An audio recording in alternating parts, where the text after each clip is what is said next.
from it. Yeah. 1-3 away. All right. So Bart, $1 billion. Once I decide who I'm taking in this series, and you guys can probably suspect who I'm going to. Well, I think you've seen the reaction to Bergman since he picked Memphis, and I think you're going to avoid that at all costs. I think so, too. You're going to pick the Lakers. Yeah, there's. I don't want to be fight. hated. Yeah, no, you're despised. No. Well, I was always Greg, despised. Too late. Look behind you. If you don't want to be hated, you should rewind half an hour. Oh no, that's fine. I will take that. Okay, this is gonna be the tease. I'm leaning Lakers. Leaning Lakers. Leaning Lakers. Well, I'm already there. Come on board. We got plenty of room on this bandwagon. You say you got to watch the matchup. You say you can't make a Why, prediction it will until help after you. game No, one. no, I'm picking the Lakers in this series. Oh, are you? You're picking the Lakers to win the finals.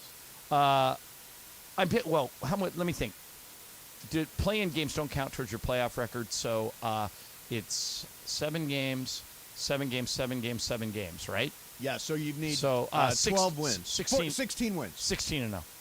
16-0. Lakers 16-0. There you go. 16-0. That's my prediction. Yeah. By the heartwarming moment last night.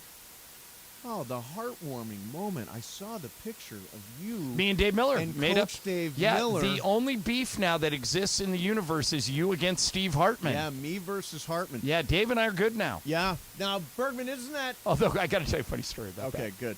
So, remember yesterday, I was telling you that it was really Dave's wife, Eileen. Eileen, that who's a gets wonderful person. the credit. She's an angel. Because she heard what I said on Friday, and then I called Dave on Saturday. Yes. And Dave was not going to call me back. Correct. Because I was mad at him, and he was mad at me. Yes. And Eileen said, "What are you two idiots doing? Get on the phone." So yesterday, I took that picture with Dave. Yep. We made up. Yep. And Dave goes, "I got to tell you something funny." Eileen says, "Now, you know Eileen. She's a very nice woman. Oh, my God. Eileen is... Never says a bad word about anybody. She works in hospice. She's Right, she's a that girl. wonderful person. So Eileen was listening to the show yesterday when Bergman said, after I said I made up with Dave, and Bergman goes, "Ireland, you're soft." Soft. She said, "That guy Bergman is an a-hole." Chat fight.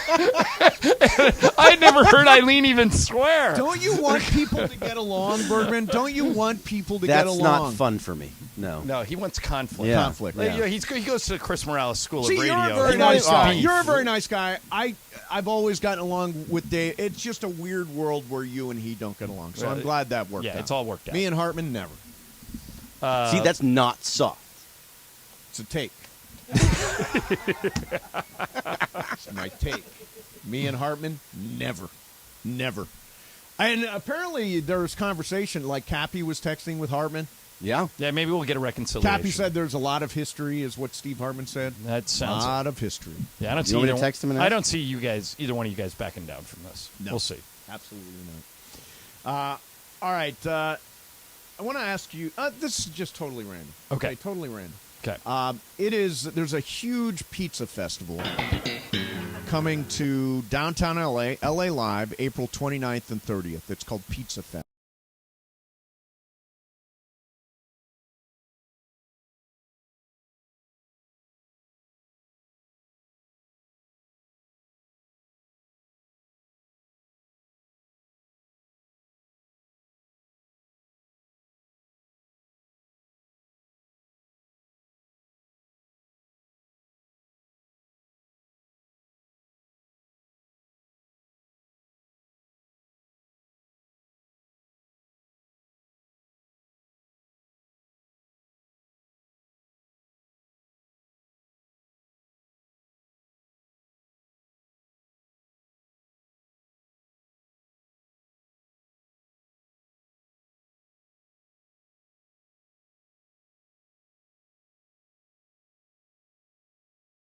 Going to Olio since he told me that 10 years ago. Okay, so Olio in Santa Barbara. Yep, that's the spot. Bergman, How about you? Bergman, what about you? Best non-chain pizza. Non-chain? We love the chain pizza I have place, no but- idea, by the way, if Olio has survived the pandemic. Oh, I'm yeah, gonna, that's I'm going right. to look You it never up. know. There is a place across the street from my apartment. It's called Joe Peeps. It's New York style pizza, and they put a ton of toppings on it. It's delicious. Really, really good. Joe Peeps. Joe Peeps. Joe Peeps. Jorge? Yeah, there's a place in Burbank called Mama's Pizza.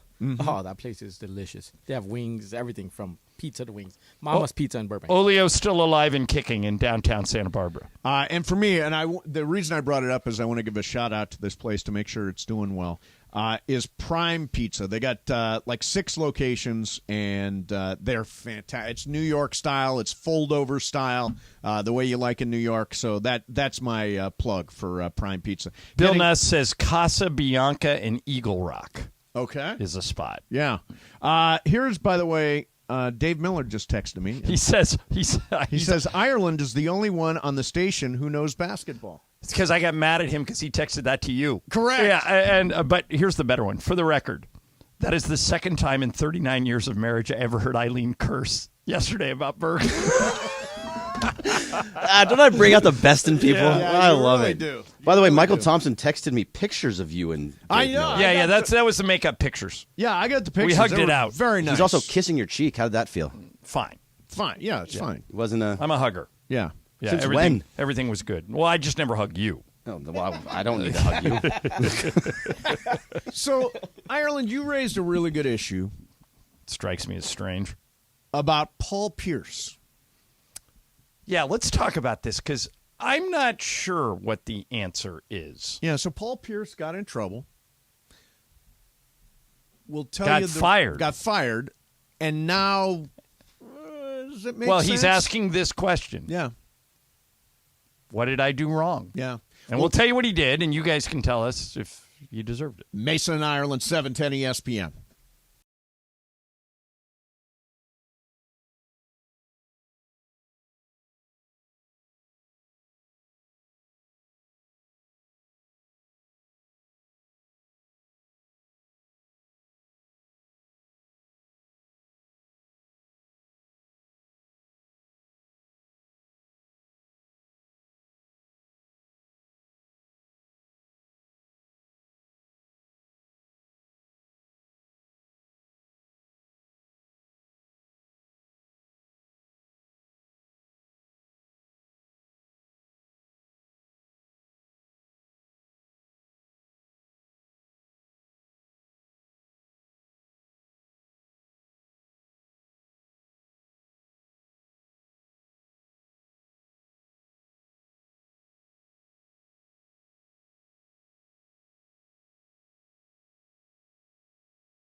Downloaded sports podcast in Los Angeles, the #1 most downloaded sports podcast in Los Angeles, and we thank all of our podcast listeners for that. If you ever miss a moment, get your fill anytime.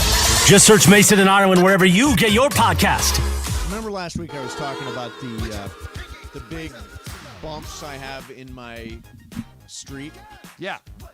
So I did what I And think. roots were growing through the cement, and it was popping up the sidewalk, and people were getting hurt. So I did what any sensible tax-paying Angelino would do.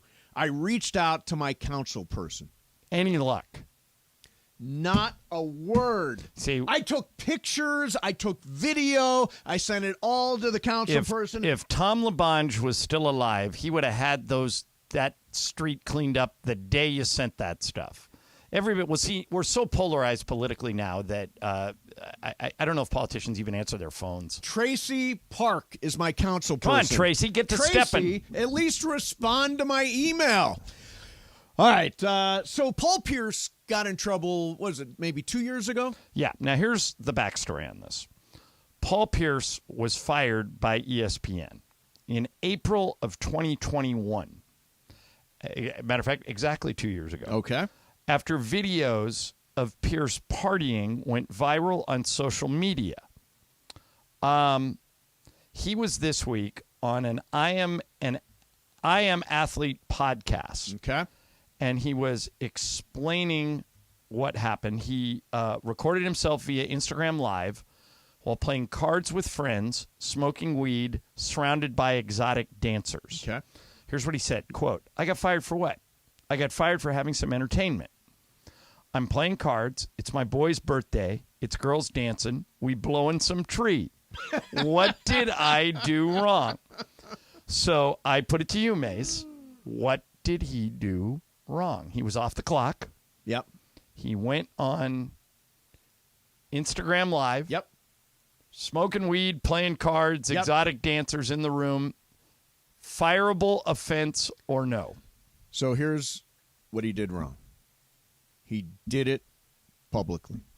So the Instagram Live element. What about you that says if it's not recorded, it didn't happen? You won't find any recording of me using any substance. Right. You won't find me with dancing there's girls. a recording of you naked in a waterfall. That's not really. That's well, I mean, yeah, but it doesn't look naked. No, it actually looks naked, but it's not naked. No, I think the mistake was he did it publicly. He did it on Instagram Live. You don't. So it's kind of like when the Mavericks announced publicly that they were tanking. It's okay to tank, just don't tell anybody. It was an organizational decision, exactly. Don't you think that's a mistake Paul Pierce made? Was he just stuck it on Instagram Live? I mean, that's obviously why he got fired. So yes, Well, but I don't say, think he did anything wrong. I will say this too: it depends where you work. For example, Paul Pierce works for ESPN, which is owned by Disney. It's a family company. Yep. Charles Barkley has said many, many times he could not work for ESPN because he would be fired on his first day because he shoots from the hip and he says things and does things that probably wouldn't go along in the Disney culture. Right. So Pierce did it while he's working at ESPN. Now, would TNT have fired him for the same thing? Probably not, but who knows? I tend to agree with you. I think that he could have done all that stuff. Just don't put it on Instagram. Don't put it on Instagram. Yeah. I mean, honestly, I do not, contrary to what you say, I don't put everything on Instagram. Not everything. No, I don't. Mostly it's just like, here's a happy picture of me playing pickleball. I mean, that's really what's on, Bergman, that's the mistake. The mistake is you don't have to do everything live. People get in trouble on these Instagram Lives all the time because they think, oh, it's casual, I can do anything. You can't, doing it publicly is completely different. One of my bosses asked me once, why are you on Twitter? And I said, it's a good way for me to interact with listeners and fans. Yes. And he said, what would happen if you just went off it? And I said, nothing. He goes, my take on this is every time you post, you are risking something. You're risking alienating someone because the country is so fractured. So unless you keep your tweets Magic Johnson, Pau Gasol, G-rated, you could always run into trouble. Well, you can definitely get into trouble, but you're never going to get in trouble for saying Lakers in 6. I'll give you a good example. Years and years ago, we had a girl here named Jen that worked here. Oh, yeah. Jen's great. And Jen's son... We won't say her last name. I know it. Yeah. Jen's son was turning... I think he was turning 6. Yes. And she threw a Laker-themed birthday party for her. And she took a picture, and it was her son in a Laker jersey hitting a piñata, and the piñata was Isaiah Thomas in a Celtics jersey. Right. And I tweeted out that picture, and I tweeted, Jen is Hispanic. Yeah. And I tweeted, excellent parenting with an exclamation point. Right. And the NBA on ESPN Twitter handle, Yep. which has like 5 or 6 million Twitter followers, retweeted my tweet and said, nothing like Lakers Celtics, with a Right. smiley face Okay. and a picture of her son hitting the piñata. And immediately the reaction was, brown on black crime, not funny. And somebody else tweeted it, and then I ended up deleting it, and ESPN... Did they delete it? Oh, yeah, right away. Because it's not cool promoting... I didn't even think that I was promoting violence. I thought it was a kid's birthday party with a piñata, and so I deleted it, they deleted it, and it all went away. But I thought that's how you can get in trouble. Paul Pierce, now, had I doubled down on it... Right. And gone, F you, I hate the Celtics, screw the Celtics, I wish I had 10 piñatas. It could have turned into a debate on, is it okay for a young brown kid to be hitting a black piñata and turn political? I just deleted it. Because I didn't want the argument. So I was at a party, Super Bowl party, where there was a Tom Brady piñata. Okay. And we all took a swing. So if a picture of me doing that had gone on social media, would it have created the same firestorm, or was it about race? About race, clearly. So I could hit the Brady piñata. Yeah. Now, if you hit a piñata of Devin McCourty, right, somebody would have called you out. Sure. You know, that's just the climate we live in. Yeah. And 90%. But most of the stuff you tweet has nothing to do. I mean, I just don't tweet very much anymore. Yeah. But I don't tweet a would lot either. Just for the record, I wouldn't have fired Paul Pierce over this. I would have said, if you want to suspend him for a week and say, hey, that's not the image we want to project at the company, that's fine. You have to do something, in my opinion, fairly egregious if I'm going to fire you. Right. I can warn you, I can suspend you, but just firing you out of the blue, that doesn't meet the... I've told this story before. The Sacramento Kings used to have an announcer, Grant Napier. Yep. Had been with the team for 25 years. Right. And during the Black Lives Matter movement, somebody tweeted him, what do you think of BLM? And he wrote, I think all lives matter, every single one. Mm-hmm. They fired him because they said he didn't understand the movement. And he's been out of the job ever since. That was 3-4 years ago. Right. For tweeting all lives matter, every single one. And there's probably more to the story than that. Yeah. You know, I don't. But that was the thing. But that was the straw that broke the camel's back. That was the thing, sure. So you got to be careful. I mean, but I think you're right. If Pierce doesn't put it on Instagram Live, he probably, and even if he tweets, hey, hanging with my boys, blowing some tree, blah blah blah, with no video, no pictures, right. He probably survives it. Well, you guys are right? saying we got to be careful of what we post, but we right. also got to be careful of what we're doing and the people that are around us, right? Because we could be doing something that has nothing to do with our jobs or with anything. But if somebody posts, you know, if we say I get in an argument over something at a park. Right. You know, like I'm with my daughter and then sure. something happens. And I get in an argument with a person and somebody's recording that and they post it. Can I get in trouble for that? Oh, yeah. That happened to the president of the San Francisco Giants. He was having an argument with his wife in a public square, like a public place, and he grabbed her phone, and it looked like a pretty serious argument. Yep. But he grabbed her phone. She goes, hey, what are you doing? You're hurting me. And they had to suspend him. Right. And they're still married, and they have 4 kids, and it was. But you're right, Jorge. You can't. I mean, you got to remember that everybody has a phone in their pocket. Right. And Paul Pierce elected to use it to, show that thing. I've never told this story, and I kept it really quiet, and I didn't make a big deal of it. Bergman, you know about it because it surfaced on social media, where at the Rams SoFi parking lot at SoFi, there was a fight in the parking lot. And I got out of the car because I thought, all right, you could break it up. I can maybe break this up. Yeah. And somebody yelled, that's Steve Mason. And it all of a sudden ended up. And they spun it that somehow I was being an a-hole. You were promoting the fight or something. Or I was being an a-hole. Causing the fight. I was causing the fight in some way. But I kept it quiet. But, I mean, there's a camera in everybody's. Well, that's the story you just told us to Jorge's point. Your intentions were 100% pure. Yeah. You were getting out of your car to break up a fight. But if the video is you taking a listener and physically moving him away from the other one, it's like, hey, I saw this fight in a parking lot, and Mason was right in the middle of it. Yeah, I was just like, calm down. Yeah, you were like trying to back up or something. Right, exactly. I mean, but I ended up out there. All over the place. They thought you were being like a male Karen, which I don't know what they're called. I don't know what that is. Yeah, that term kind of went away, didn't it? It's a Chad, by the way. Is it a Chad? Male Karen is a Chad. It's a Chad. Okay, so they thought I'm you were being a almost Chad. positive it is a Chad. That's really unfair to guys named Chad. It is sad for Chad. Do you think women anybody named names their Karen? kid Karen anymore? No. I have a cousin named Karen. I feel bad for my but friends she's who like are named Karen. 50. Right? Yeah, right. It's a bad name to have. That's why Karen K, you liked when you called her Shosh. Shosh, exactly, because she didn't like Kiki. being Karen Or K. Kiki, yeah. Kiki, exactly.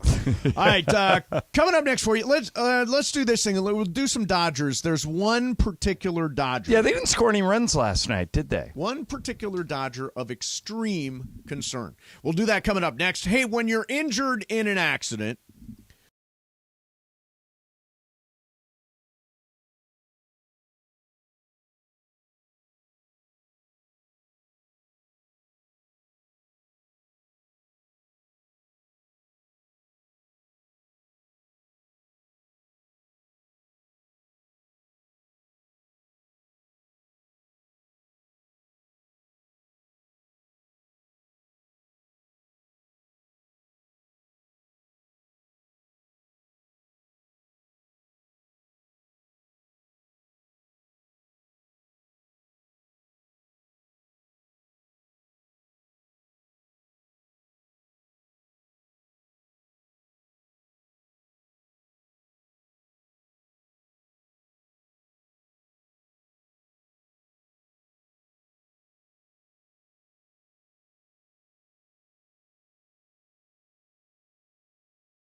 Ireland on 710 ESPN, the OGs of LA Sports Radio. We're here each weekday, 1 to 4 p.m. for your afternoon. Sandwiched between Travis and Sliwa and Sonato and Cap. Mason and Ireland continues now. So the Dodgers got shut out last night. By the lying, hating, bike stealing Giants. And was that Logan Webb? Did he pitch last night? No, that was Alex Wood, our old friend. Our old buddy Alex Wood. So, and he pitched really well, and the Giants bullpen threw really well. I picked up the end of the game. I have no idea why Evan Phillips came in with the Dodgers down 2-0. He ended up giving up 3 runs in the 9th inning. I don't know what the thinking is. If you've got a closer, why would you put him in a non-save situation? Especially if you're trying to get him into that role, because he's never been that role. So if now you're trying to get him into that mindset, bring him in the down 2 runs makes no sense. Yeah, it makes no sense. Now, the guy that is the biggest problem right now for the Dodgers is Chris Taylor, who's been absolutely awful. How often are they using him? Pretty regular, Ireland, because they need him they use him in the outfield, they use him in the infield, they use him at shortstop. Miguel Rojas hasn't been great. Is there anybody else, Bergman, who could play shortstop besides Chris Taylor and Miguel Rojas? No, and I think that's part of the problem, right? You would have to probably bring somebody up like Michael Bush to play second, or I don't know how he plays short, but Miguel Vargas at short. Does Vargas play short? I don't know if Miguel Vargas plays short. I don't know if he's ever played short. So there's not a lot of dudes that can do it, and I think that's the only problem. So But he was playing third Chris last night. Taylor has been at the plate 31 times and struck out 14. Okay, so about a 50% strikeout rate. This is a question I used to have when I was a TV reporter in San Diego. So I got to know the Padres GM back then, a guy named Joe McIlvain, and he used to let me ask him really dumb questions. Yes. So one time he told me, it was before the season started, and he said, hey, you're going to like this new left fielder I'm bringing in. I said, who is it? He goes, it's Sean Abner. He goes, I took him with the number 1 pick in the draft when I was the GM of the Mets. And I said, yeah, but hasn't he been in baseball for like 3 or 4 years? He goes, he has, but he's bounced around, and nobody's ever really given him a shot.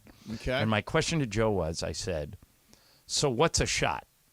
He goes, I told him he's our starting left fielder. I'm going to leave him in there for a month and not to worry if he starts off slow. I go, okay, but what is, and here's my question to the two of you. Right.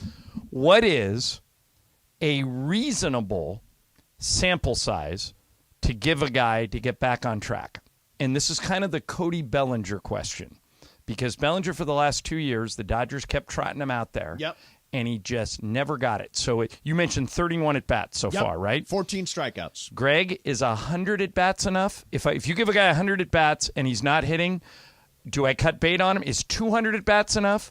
Is till the All-Star break enough? How long do you give a guy before you reach the conclusion he can't hit? So I think it depends on the person. The difference between, like if it was James Outman. By the way, the end of that story, let me back up just 1 second, sorry to interrupt you, was Sean Abner. He put him out there for 2 months, and he hit 082, and he gave up.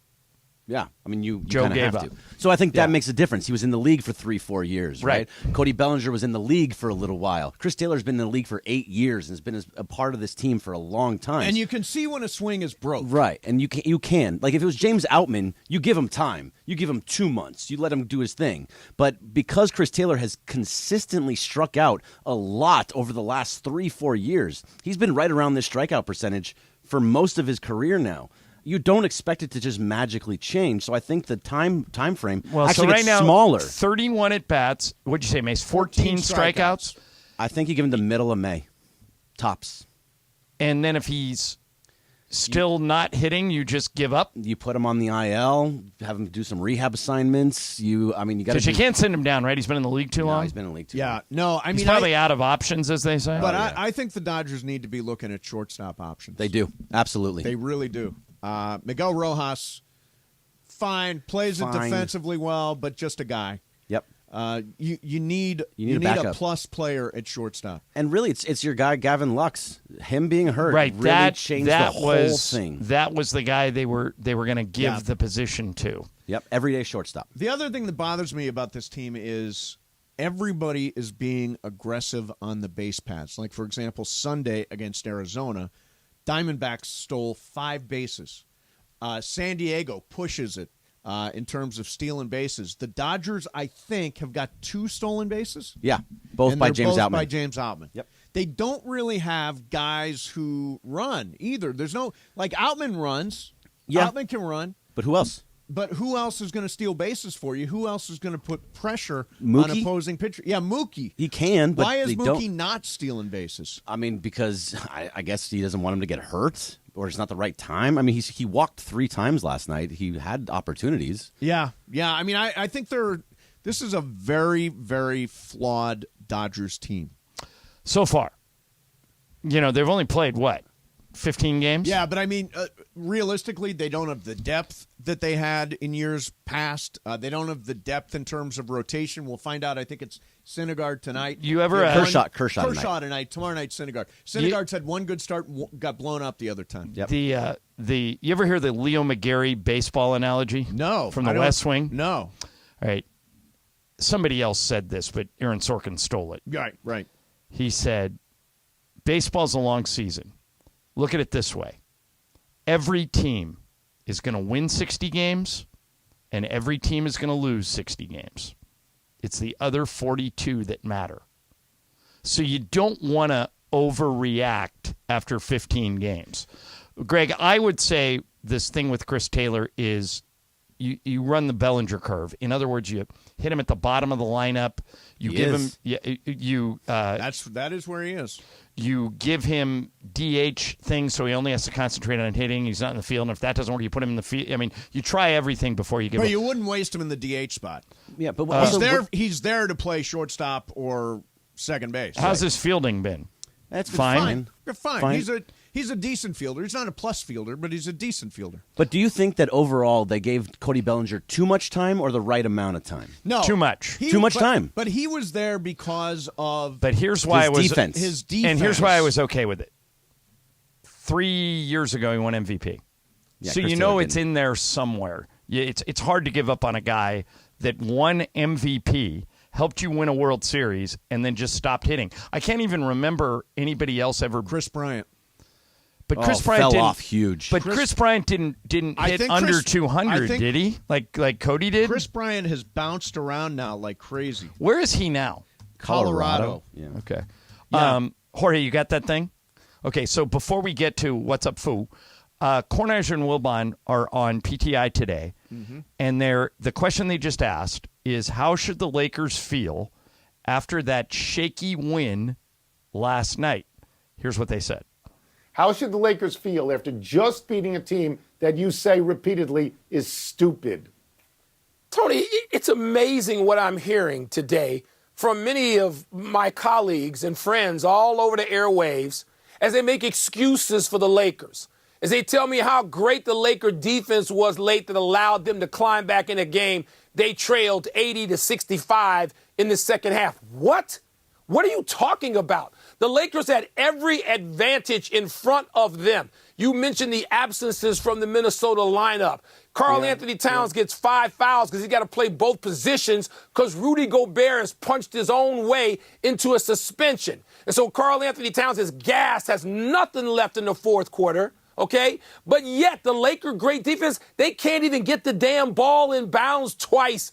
I think once in the fourth quarter, once in overtime, involving LeBron. They can't get the ball in bounds. And I'm hearing, it should be encouraging. No, it should not be encouraging because Minnesota once again dumbed its way to a choking loss after being up for most of 3 quarters and then even into the fourth quarter.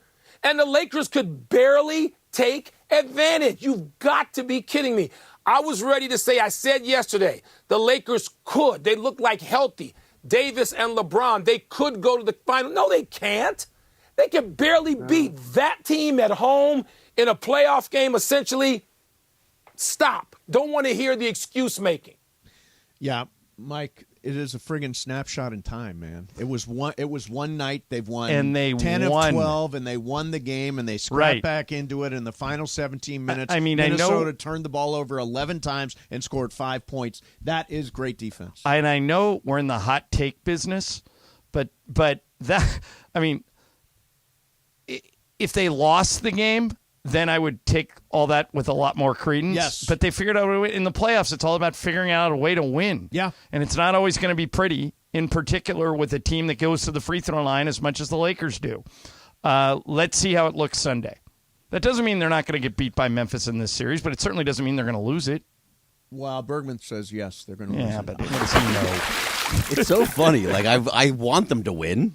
Are all your think they're going questions to. in What's Up, Fool going to be like negative, Lakers are going to lose, the sky is falling kind of Absolutely thing? not. But All by right, the way, good. I am absolutely now going to become the station's Laker hater. That's everybody will think I hate the Lakers now. You're just figuring that out now? No, I know it. Remember, I had a Lakers dance party hoedown on my phone. Yeah, that's so right. you know, Oh, by Whatever the way, happened to that thing? I got promoted. And I Now couldn't you do it got a anymore. dance party hoedown on your phone for the Dodgers. for the Dodgers. Yeah. I had one of those. How's before, the too. blue review? Blue review was good. You know what we talked about today? Was What? it? Chris Taylor? Yeah. Yeah. Chris I Taylor. was going to say, was the depressed blue review today after the performance last night? No. Are they back in San Francisco tonight? Yeah. Yes, they are. Yeah, Kershaw. Kershaw. I'm going to watch the game. You know really why? well in San Francisco. Only takes 2 hours. It's true. 2 hours, it flies. All right, coming up next for you is What's Up, Fool? Mason in Ireland, 710 ESPN. All right, let me tell you about ZipRecruiter.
The segment formerly known as Bobcat.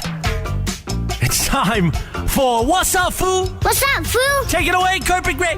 Thanks, Chris. It's funny, guys. We were talking about Paul Pierce earlier, but he was on, I don't know if it's the same podcast, but he was on the I Am an Athlete podcast and said the other day that he is the most overrated player he has ever played against was Richard Jefferson. Kind of a weird one. Richard actually had a pretty decent career. Who is the most overrated athlete you have ever watched? Any sport. Most overrated athlete You've ever watched any sport. I've ever watched. All time. In any sport. Obviously, Rudy Gobert for me. Yeah, for you, it's Rudy Gobert. It's a go-to. Yeah. You know, what popped into my head when you asked that is, remember when Buster Douglas knocked out Mike Tyson? Yeah, oh, yeah. Right. That's a good one. I thought, Buster Douglas, if you can knock out Mike Tyson, you're going to have a really good career. And he just had nothing after that. I mean, he was a heavyweight champ for like 2 months. And I think then Evander Holyfield came in and beat him, or somebody else knocked him out. So Buster Douglas is the one that popped into my head. That's a good one. Mine is, I think mine is Sammy Sosa.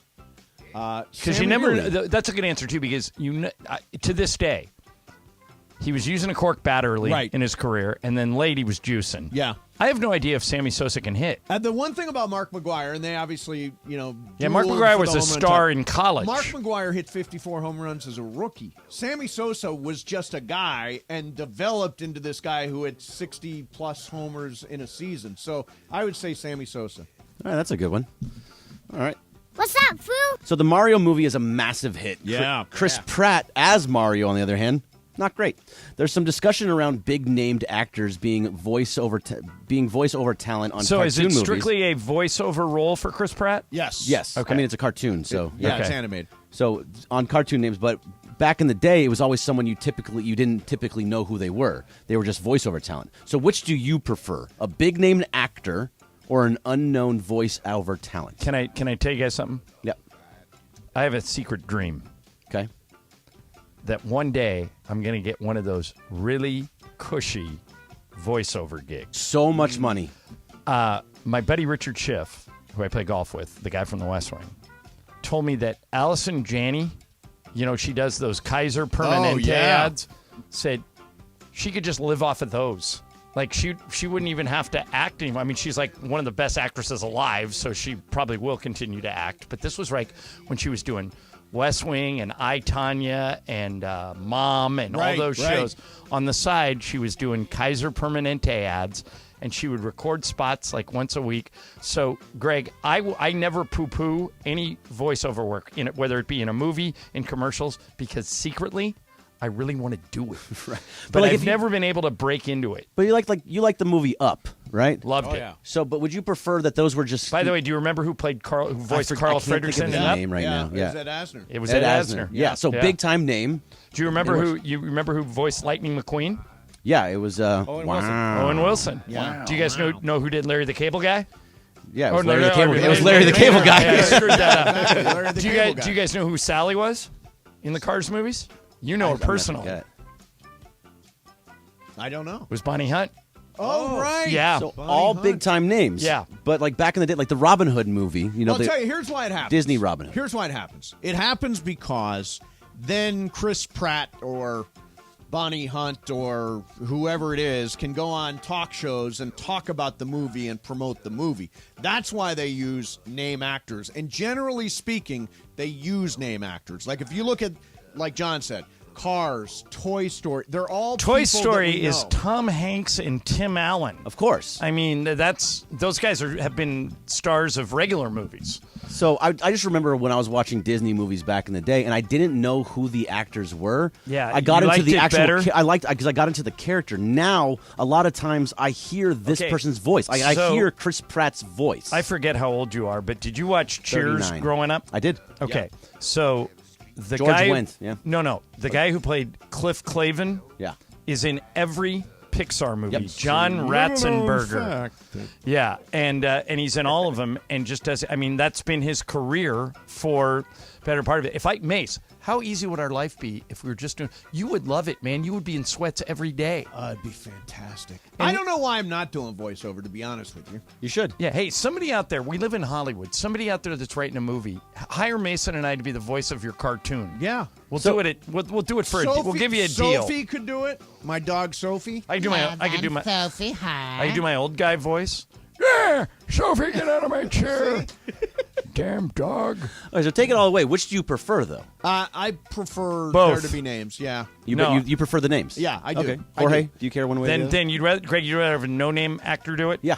Well, I'll tell I you can what. actually get into the character more. A lot of people believe. Sorry, Jorge. No, a it's lot okay. of people believe that Kevin Conroy, who is the voice Yes. of Batman, Yep.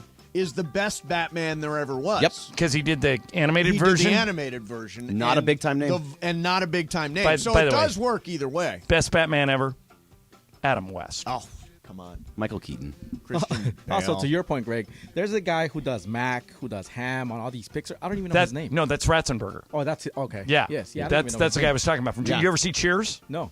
Okay, He's so almost. wait a minute. You've never seen the TV show Cheers? No, I've been to Well- the museum where they have the bar. That's Yeah, about so it. in the same regulars come into the bar all the time, and Cliff was a mailman. He's a know-it-all. You know, that's he just- Ham? That's everybody- the guy- that's Ham.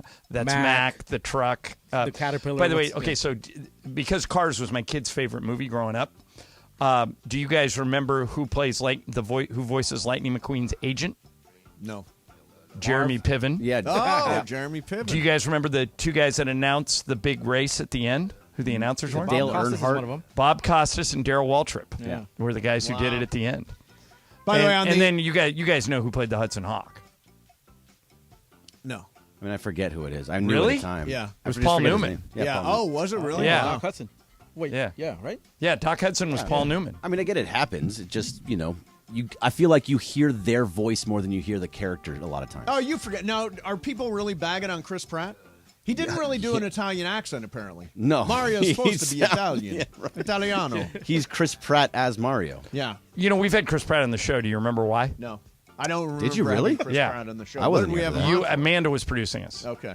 Oh, she used to get great guests. Yeah. Yeah, I don't do that. Chris Pratt came on the show because he played Scott Hatteberg in Moneyball. Oh, yeah, that's right. And when right. Moneyball came out, we couldn't get Hatteberg, but we got Pratt. we got Pratt, right. Yeah, and he talked about it, and he had a great experience. And, I love Moneyball, so it was fun talking to him. Great movie. What's up, Foo? Okay, so I came across this interesting video of Robert Griffin III's wife that says that he trains every day in case the NFL team calls.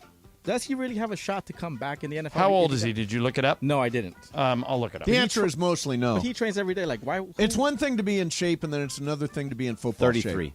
33? Yeah, not Because, I coming mean, back. I see him on ESPN all the time. I'm like, He's great, yeah, by the he's way, great. as an analyst. But I don't think he can. You really think he can come back? I do not. I do not think he could come back. There's a difference. Like I said, there's a difference between in shape and football shape. He hasn't played Right. football in a very long time. How long has he been out of the league? 5 years? He's 33. That's younger than I thought. Yeah. Younger than I thought. I mean, Tom Brady's playing at 43 or 45 or whatever he's doing.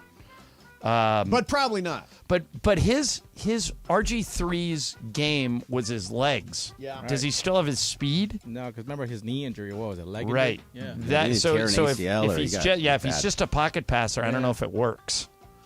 But that good for him. I mean, nothing wrong with training and staying in And shape. by the way, he's a fantastic analyst. I really do like him as an analyst. me too. He Yeah. does a really good job. Like I always think, did Carmelo ever actually retire?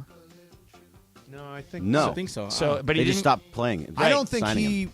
retired. I think the league retired him. Right. Yeah. But like if DeMarcus Cousins. if a team called, Melo could be a good spot up shooter for like a really good team. Like if you put him on the bench in Milwaukee and let Giannis slash to the hoop and just stand outside and shoot threes. I could see his phone ringing. What's you want him up, in the Foo? Raiders, Greg? No, I do not. That's Thank you. Greg. That's exactly the kind of guy the Raiders would sign. It's 100% who they would Just go go get. Raiders to sign a guy who's been out of the league for 5 years. Well, they got Yeah. Brian Hoyer as the backup now, so we can. Yeah, we can because, go of with course that. they did. Because anybody who's ever worked for the Patriots in any way, shape, or form now has a job at the Raiders. Absolutely. Just like Edelman is over there now, too. Yep. All right, so I did ask Berg on Travis and Sliwa today, and one of nice. the questions. Was this your first time doing it? second? Okay. One of the questions that didn't make it on was which athlete do you most resemble looks-wise? Okay. I said Chris Taylor because that's the one that I get the most, but this one Yeah, guy, that's a good one for you. Yeah, but this one guy said Jimmy G for me, and I laughed very hard, and Travis you laughed know very what you- hard, you know what you and say? that's just wrong. No, what you say is not what you just said. Not that's just wrong. You say thank you very much. I said I was very Yeah. flattered, but you're wrong. But what athlete do you think you resemble the most looks-wise? Athletes. So this is a super random one. But a friend of mine once said, you look like Mark Bulger, the old Rams quarterback. I Now, need to look him up. If you look up Mark Bulger, there is a definite, aside Oh, from no, the that's silver you. hair. Okay, so the one for me, and it's not very flattering, but I have to admit, Holy my God, Mark Bulger is you. Mark Bulger is me. Look at that. Look at that. he does look a little like you. The dead lookalike for you was that guy I saw in the play. Yeah. that guy on Broadway. Right. But he's not an athlete. Okay, so the guy, Mace, I'm going to show this to you. The guy that people say I used to look like, and again, it's not very flattering to me, but it is kind of true. Jeff George, Oh, Jeff George. Yeah, the he's old got number your- one pick. He's kind of got your hair. Yeah. So people. Oh, yeah, I can see that. See, Yeah. so people give me a lot of Jeff George. Jorge, how about you? Oh, I haven't had anybody compare me. to You have no lookalikes. Ronaldo. By the way, this is how old we are. Ronaldo. Yeah, no, but the R9, the bigger Theater one. of the mind. So- he looks like Ronaldo. All right, so I heard a great story about Ronaldo and about Ronaldo and Kim Kardashian. So apparently they were in the same nightclub, and Kim doesn't speak Portuguese, and Ronaldo's English at the time wasn't any good. But they're both so physically good looking that Courtney was with Kim, her sister. Yep. And he said they just met in a bar, and 20 minutes later they were in a corner making out. She said they can't even speak like the same language, and it didn't matter. They were both so good looking that they just gravitated to each other and started making out. Man. I just got this one. I'm not haggard Aaron Rodgers. You're better looking than Aaron Rodgers. That's a weird... You're the same age, but you're better looking than Aaron Rodgers. I appreciate that. I don't know what a not haggard Aaron Rodgers looks like. Chris Taylor. You're saying you look haggard. No, Greg, you do look like Chris Taylor. Like, I get that a lot. You could doppelgang Chris. You could like put on his uniform and go to Dodger Stadium and step into the cage, and somebody would ask you for your autograph. I get that one a lot. Actually, Yeah. Travis this morning said I looked like Cody Bellinger. No, That's you a don't weird have one. that more like stoned look on your CT3 face. for Yeah, you. I see CT3. It's also I'm Yeah. a white guy with a beard, so I'm like every other white guy with a There beard. you go. All right, coming up next for you, we What's will up, Fu? circle back to last night's dramatic Lakers win over Minnesota. It was ugly, but they did it. They're headed towards a first-round matchup now with the Memphis Grizzlies starting on Sunday. Plus, it is the birthday of who I think is the greatest talk show host of all time. It's coming up next for you. Mason, Ireland, 7.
A good karma brands radio station. ESPN 710, Los Angeles. Sports. And it is the biggest show on the radio. Mason and Ireland is on for your Wednesday afternoon. Absolutely unbelievable brain cramp. Well, sometimes I have a lot to say, and sometimes, as our friend Tom Looney would say, you gotta let the sound tell the story. LeBron makes his move. 7 seconds. LeBron driving to the rim. Gets outside. Schroeder for the win. Good! Dennis Schroeder for 3. 1.4 to go. How did the Lakers do that? The place is going nuts. What a night game last night at Crypto.com. We're reacting on a winning Wednesday to all of it as the Lakers are now in the playoffs. The push to banner 18 begins. And we're all over it. Keep checking back all afternoon to Mason in Ireland and then Sedano and Cap for your afternoon drive. Plus, there is still a little mystery to the Lakers game last night. As we all know, yesterday, Mason wouldn't stop talking about how he was staying for the whole game. We were all there. But then, around halftime, Corporate Greg and Mason disappeared. Now, there are reports that Corporate Greg was seen with one Alan Sliwa at the broadcast table, but nobody saw Mason after he, quote, went to the bathroom during halftime. I mean, I'm sure Mace has a good answer for it. Let's get to it. Mason in Ireland, your Wednesday afternoon right now. I would say that is an excellent use of the Irish goodbye. Yeah, I've got you were home before anybody knew you were gone. I've got an answer to it. I left as we were down 16 in the third quarter. Wasn't it down 16? Oh, yeah. Yeah. When you hung in there. I stayed the entire game. I sat right behind John Ireland. I can say this, Mace, you weren't there, but that crowd at Crypto, I'm not sure the Lakers come back and win that game without that crowd. You think so? It was amazing. When they started jumping on the refs, ref, you suck, ref, you suck. It was so loud that I don't think if you're a referee, you can't. You have to be conscious there that you can't blow another call, and it just I thought the Lakers were kind of flat and looked kind of lethargic, and the crowd, Greg, for at least the last 4 minutes, nobody was sitting down. No. Like not even in the very top deck at the very last row. If you were there last night, you get a little bit of credit for this. That the Laker fans were as good. And remember, this was the first time for a postseason game that Crypto.com Arena has been packed. Right. Since probably 2011, 2012, probably 10 years. Yeah. And the crowd made a huge difference. They were great. It was amazing how loud it was. And it was to the point where even the Lakers PR people that are not allowed to cheer, when I'm not allowed to cheer when we're sitting there, kept like stopping themselves from actually clapping and getting crazy. It was Are it Red was wild. Coats allowed to cheer? They normally don't, but I don't think people would be mad if they cheered. I mean, I don't think anybody's getting in trouble for cheering. Like if I cheered, if I just started clapping and cheering on press row, sitting next to Slee, would I get in trouble? Highly inappropriate. You'd get a look. Yeah, get a look. Highly inappropriate. Yeah, because it's supposedly those two rows are for business only. Right. So if somebody don't. So most people, there's normally no cheering allowed. When we were at the Dodgers press box, again, in a press box, you definitely don't cheer. Yeah. It's so uncool. I remember. Why is it uncool though? Like, who cares? Hey, get the Pepe line ready because I've told this story before. One time, I'm covering when I was a TV reporter at Channel 2. Not the same we heard the story before, guys. Yeah, both. Aye, Michael. Oh, yeah, that's Michael. Well, that's Michael. But so one time, Kurt Sandoval and I. Kurt was there last night. I haven't seen him in a while. I did not see Kurt. I saw Rob Fukuzaki. I didn't see Kurt was sitting right next to him. Right next to me, to my right. Talk to Kurt Sandoval in the press room. I for a saw while. him in the press room. Yeah. Yeah. All right. So anyway, one day Kurt and I are at a USC football game. This was back in the Pete Carroll heyday, and we're in the last row. There's 3 rows in the press box at USC, and we're in the last row, and we're sitting next to legendary USC announcer Tom Kelly, who is retired at this point. Tom has since passed away. Hail fellow, well met. Yep. One of the great voices of all time. And Tom starts telling Kurt and I old John McKay stories. Yep. And these stories are raunchy, and they are funnier than hell. And Tom is loud and bombastic. Yep. And I don't know, telling these stories for about 20 minutes. And Tim Tessalone, the longtime SID at USC, who's just a great guy and was like one of the best SIDs to ever do it, motions me to come over to him. And he walks me to the back. He goes, "You're killing me, man." And I went, "I haven't said 2 words, Tim. What are you talking about?" He goes, "You're just killing me." He goes, "This is a working press box. You guys got to stop telling these raunchy stories." I said, "Tim, it's Tom Kelly." I go, "I can't tell Tom Kelly to shut up." He goes, "If you guys don't knock it off, I'm moving you and Kurt." Really? Because I can't move Tom. Right. Tom's an institution. Sure. You're not. But you guys are so engaged in these stories that he's not going to stop. He is Tom Kelly. Right. I go, and I look at Tim, and I go, but man, these stories are unbelievable. I know. I heard them all. He goes, but go out to dinner with them. You're killing the press box. So, Greg, that's what they would have done to you. If you would have stood up and started cheering and yelled, ref, you suck, and like, come on, AD, play defense, somebody would have given you a look. You know, that game was so good. Brenda's like, I got to go pee. I'm like, you have to wait till like the end of this, last, free throws, whatever. Right. Then before overtime, go to the restroom. You got like 2 or 3 minutes. Yep. And come right back. And she made it right on time. Nice. And I even got to see when Annie gave him the chew toy. That's how late I stayed. Oh, yeah, you saw when I got the chew toy for Murphy. Yeah, that was so nice that of is cool. Jonathan and Annie. Again, shout out, gave me a chew That's dog very for my nice. new puppy dog. Very nice. So it is the 75th birthday, John, of the greatest. Okay, so can I tell you who, to me, there's only one answer to who the greatest talk show host of all time is, and I don't know if it's his birthday today. But to me, it's David Letterman. It is David Letterman's 75th birthday. Yeah, he's the best to ever do it. The best. Yeah. Now, the only guy that I would put in his league, but they're in different mediums, and they're friends, actually, is Howard Stern. Howard Stern, yeah. So, but is Howard Stern a talk show host? Sure, he's a talk show host, Okay, so yeah. To me, it's... We're talk show hosts. Yeah, to me, it's 1A and 1B, Letterman and Yeah. Stern. Now, you got to include Johnny Carson, who's the king of late night of all time, but he did a different... He's more, and he's not really from my era. Letterman and Stern are the ones I grew up on. I mean, I love Tom Snyder. He was always really good to me. I did a show with Tom Snyder for a few years, and he was a fascinating guy to work with. But Letterman, there's never been anybody who shaped my sense of humor as much as David Letterman. Like, that was where I learned funny. I learned funny from Dave. When I knew I loved Letterman. I used to go see him do stand-up, and then when he got his own shows, I started watching him. Letterman did something that you and I would do. He just thought of it first. Yeah. So remember there was a huge battle for The Tonight Show, and there was a faction of NBC that wanted Letterman, and there was a faction of NBC that wanted Leno. And Leno won out. And Letterman had the 12:30 show on NBC. And when Johnny Carson retired, Dave wanted to go to 11:30 and host The Tonight Show. Right. And they gave it to Jay instead. Yep. And Letterman was so hurt by it that he left. Yep. And he went to CBS. So then Leno and Letterman start building their shows. And Leno... Remember when Hugh Grant got caught on Sunset Boulevard? Right. Letterman was kind of winning. Right.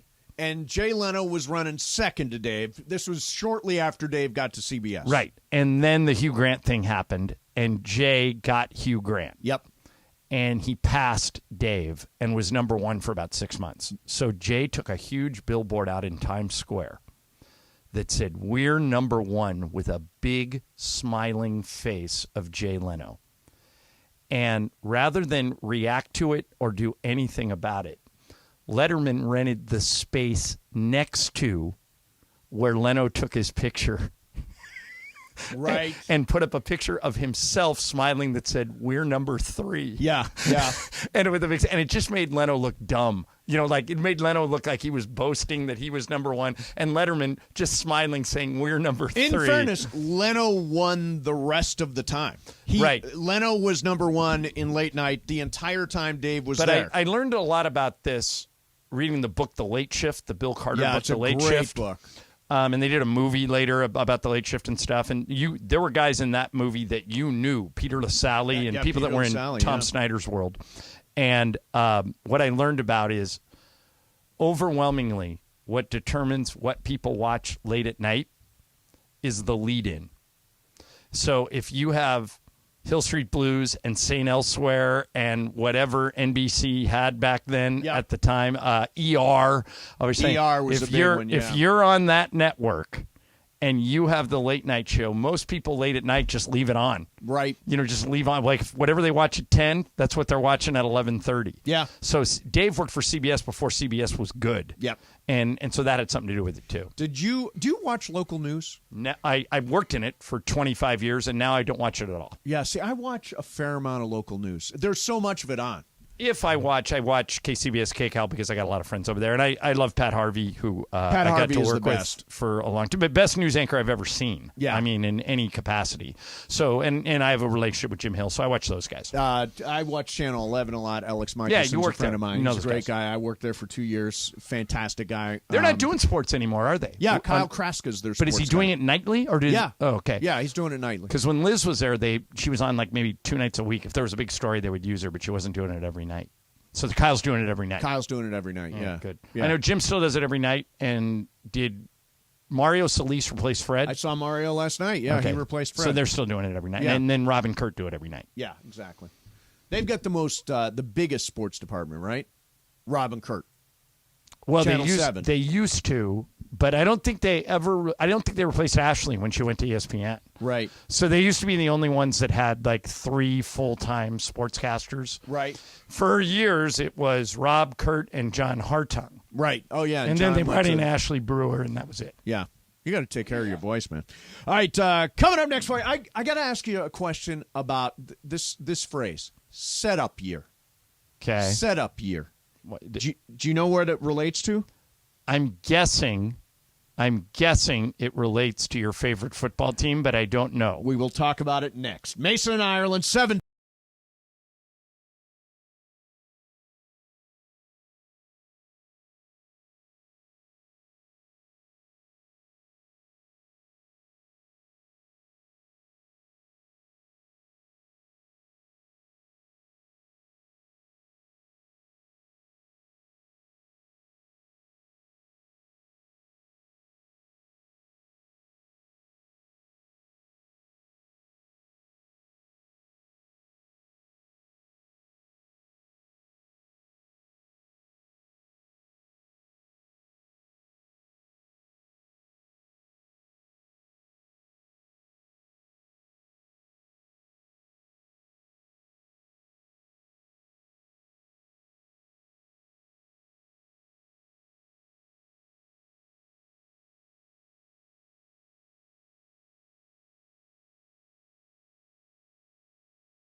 on your Wednesday, a winning Wednesday. We're celebrating the Lakers win all day long. Don't forget, keep checking back all afternoon.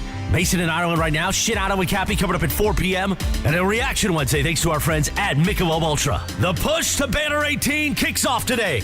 More of Mason and Ireland right now on your Wednesday. All we need is 16 wins. 16-0. All we need is 16 wins. Is that your take? So you're taking the Lakers? Come on. Just say it. Just say it. Lakers in 6. Yeah, there you go. Okay. Now stick to it. What do you think? I'm going to back down? Boy, I'm not one who backs Man, I down. hope you're right about the 6. I'm not one who changes I don't want to go to course. Memphis 3 times. Oh, yeah, that's weird. It's 2-2-1-1-1, right? Yeah, because Memphis used to be in Vancouver, so they were in the West, so it was easy. But now they're actually... That's a long way for 1-1-1. That's the farthest East Western Conference opponent.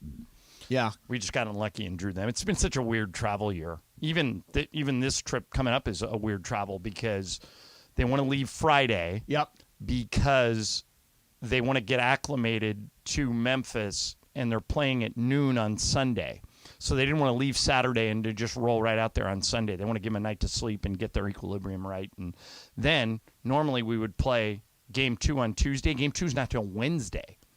So we're going to be in Memphis for 6 days. Yeah, that's a long time. By the way, today's Game of Games about the city of Memphis. Okay, I'll see how I do. Stuff you may not know about Memphis. I want to do a completely unsolicited plug. Ladies and gentlemen, if you've seen the movie Air, and it is fantastic. If you haven't seen it, you should definitely go see it. If you're a sports fan, you'll love it. If you're not a sports fan, I'm going to do that on one of those 6 days in Memphis. Alex Convery, who's the screenwriter of Air, is right now on the Culture Pop podcast. You can search it on Apple, Spotify, and also at stevemason.com. Great conversation with him. The amazing thing, have you seen what he looks like? No. He is 30 years old and looks like he's getting ready for prom. He's so like a young guy. Young looking. It's unbelievable. Okay. The fact that he was able to do this is amazing. So go check that out. I would appreciate it a lot. So a friend of mine has a new girlfriend. Okay. Met the parents of the guy. So my friend's Your parents. friend is female. No, my friend is male. Okay. His girlfriend Yep. met his parents. Got it. She afterwards said, I don't want to spend a lot of time with your family. Okay. He loves this girl. Yep. He has fallen head over heels in love with Yep. this girl. She has indicated she doesn't really like his family. Okay. Can that work? No. No. It will. Even if he loves her like crazy. No, well, if he wants to disown his family, yeah, because he's going to have to make a choice. By the way, what kind of person says, I don't like your family after they meet him? That's the red flag. Right. You just you put up with it. That's part of the deal. Yeah. If like for example, Juan gets you, and to a lesser degree, he gets your brothers. Yep. He gets your mom. He gets not stepdad Leo. It's part of the deal. It's part of the package. It is a package deal. You can't just say, yeah, cut that part out. At the very worst, you tolerate. I don't think I would. No. Yeah. If it's only tolerate, it wouldn't work? I don't think so. What do you think, Bergman? I don't think it works at all. This is exactly what happened with my ex-wife. She hated my family. Would not. Eventually, Hated your you family. you can navigate that For so long. temporarily, Yep. but eventually it's going to trip you up. Yep. What if she was just tolerating your family? She tried for a little while, but then it was like, I just can't do this. We can't, and eventually it just fell Now- apart. You have to be able to get along with the family in I guarantee bits you, and by the way, pieces. this guy is listening right now. Okay, He's this a is not gonna work, regular buddy. listener to the show. So let me offer him this one thing. Yeah. I have, Greg, you're on this list. I have a lot of friends who are divorced. Yes. Just because you get divorced doesn't mean your marriage wasn't successful. list. Yeah. In other words, he could marry her, Right. and they could have 10 great years together, but eventually what Greg said is true. The family dynamic is going to trip it up. But would that be I'll ask you, is that a wasted 10 years or is that a good 10 years? If you know it's going to end, but it's going to be, like I always use the USC football example. Yeah. Pete Carroll got you 10 years of glory. Yes. Then it all came crashing down. You got put on probation. You got Clay Helton. You had to go through Sark and Kiffin. Yeah. It was terrible. It was rough. Was the 10 years not worth it? Absolutely, it was worth it. Yeah. So, I mean, he could. But I wouldn't get married if I thought there was only 10 years in it. Why not? It's 10 great years. Yeah, but it's going to end. It's going to dissolve at the end of it, and it's not going to be happy. But no. Divorce is not happy. It's not happy, but Greg got Riley out of that marriage. I did. Right. And that's the only reason that it was worth it. Yeah. I mean, he wouldn't trade that for anything. Nope. Right. Nothing. And so, like, I think most people on the outside, if Greg gave the 2-minute, here was the story of my marriage, and it ended badly, and it was awful at the end. Right. But I think if you said, if I gave you a do-over, Greg, would you do it again? I think you would, just because of Riley. Yes. I would not have Riley otherwise. So, yes. so if my friend is listening right now, you would tell him If he loves her, he does love her. It's a big red flag.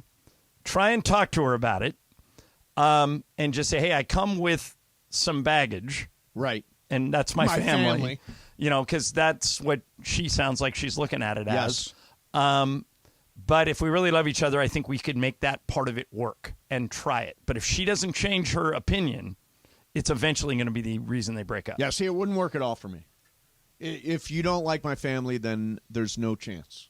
I mean, as long as if she would be willing to at least every once in a while, you're not seeing them every weekend. No. So it's like, once a month, once every other month. Just go and take that time, couple hours. Then and the other thing I would tell your friend is it's the dilemma he's in is not uncommon. Right. I mean, I think there are a lot of people that, you love your wife, but the family is you got to take it. You got to take the good with the bad. Family stuff is family There's stuff. There's a reason that when you do your wedding vows, you have to say for better or for worse. Right. Because there's going to be parts of both. Yeah. Yeah. Like Lisa's family is like her mom and dad have both passed away, but her dad and mom married when they were super young. Yep. They were 19 and 18. Yep. They had her. Her dad then remarried. They got divorced when she was little. Her dad remarried, had 3 more boys. So Lisa has 4 brothers. Some of them she's super close with. Some of them she doesn't talk to at all. I put up with all of them. As far as I'm concerned, they're all good with me. Yeah. Just because I get her out of it. Also, try to pinpoint who exactly you don't like from my family. Is it my parents? Is it my brothers? It's the Is mom. it my cousin? Oh, yeah. That's a tough one. Yeah, that is. mom. But nobody no. He's not the first guy that doesn't like his mother-in-law, right? Or it's the other way around. Yeah, it's a first woman who doesn't like her mother-in-law. Yeah, I mean, I'm lucky Lisa and my mom get along really well. family. But if they didn't, I could navigate it to a certain point. But eventually, they would have to meet in the middle. They have like a little confrontation, apparently. Yeah, and those are tough. Those are tough. And your buddy is right in the and middle. they're hard to come back from. Well, and your buddy's right in the middle. Exactly. If he's nice to his mom, then his wife gets mad. If he's nice to his wife, his mom gets mad. Exactly. And Greg, that's what you ran into, right? I mean, they eventually make you choose sides. Yeah, and I actually had to choose sides, and I ended up choosing her for a little while, and that did not work. And so when you get back afterwards, then you have to, when we divorced, you have to rebuild those relationships all over again. And it was tough. It took a long time. Right. Okay, so Not too serious? I mentioned, a little heavy. No, but I actually think I actually think it's conversation. worth talking about because I think there's a lot of people who are living that life. So I'm a huge Rams fan. I'm season ticket holder. I rode out a 5-12 season last year. Went to all the home games, good, bad, and different. Sean McVay is calling 2023 a setup year for the Rams. So I think what he's saying is they've got 11 draft picks coming up in this draft. Which is later this month. They've got 3 in the top 77, so 3 pretty good draft picks. And they have had great luck drafting. Yes, they have. They've been very good drafters. They will have $50 million of cap space next year because they've basically cleaned it out. It's all the talent is gone for the most part. Guys like Leonard Floyd and Jalen Ramsey and all those guys are gone. How do you square the idea that this isn't going to be a good year, especially for players like Aaron Donald and Cooper Kupp and and Matthew Stafford. I would say this. They look like on paper that they're going to stink. Yes. That it is definitely going to be a setup year. But everybody said that about Seattle last year. Everybody said that about Jacksonville last year. Every year, one or two teams that look like on paper can't play have a pretty good season. So that's the first thing I would say. You don't know until you actually see if Sean McVay's kind of a football genius. Maybe he comes up with a way to keep these games competitive. And if you keep them competitive, then you can always steal them at the end. That's right. number one. Number two, if you go 1-16, you get Caleb Williams. Right. And isn't that totally worth it? Worth it? Totally worth it. Yeah. So, like Greg, you said you would root for the Raiders to go 1-16 if they got Caleb Williams next year. Correct. Absolutely. Best quarterback I've seen in college, maybe ever. Me too. So there's some good things that can come out. I mean, I wouldn't give up your tickets. Let's put it that definitely. way. No, I'll go to the. I like the experience of going to the game. Right. Unlike apparently everybody around here, love SoFi Stadium. Overrated. Most beautiful stadium. Overrated. Yeah, that's. I don't know why everybody feels like they have to say because is it because they spent $5 billion? No, it's because it's spectacular. It's not. I've never seen a stadium like that. Yeah. And by the way, you've never been to Jerry World is literally just a place. It's very big, but it's kind of ordinary. It's nothing like SoFi Stadium. Yeah, the closest thing I've been to at SoFi Stadium is I've been to the Viking Stadium, which I guess they kind of based it on. The SoFi is U.S. Bank Stadium on steroids. Mm-hmm. You know, it's just bigger, better, more stuff. And I just like the Vikings. The Vikings game experience was better than the Rams game experience. There's going to come a point where if you don't have one of those big Oculus scoreboards, you're going to be old-fashioned. Like Steve Ballmer is putting in one of those. Yeah, we're not big supposed to call it the Oculus anymore. They call it the something board. Infinity board. Infinity board. Yeah, but if you don't have one of those, you're going to be completely out of date.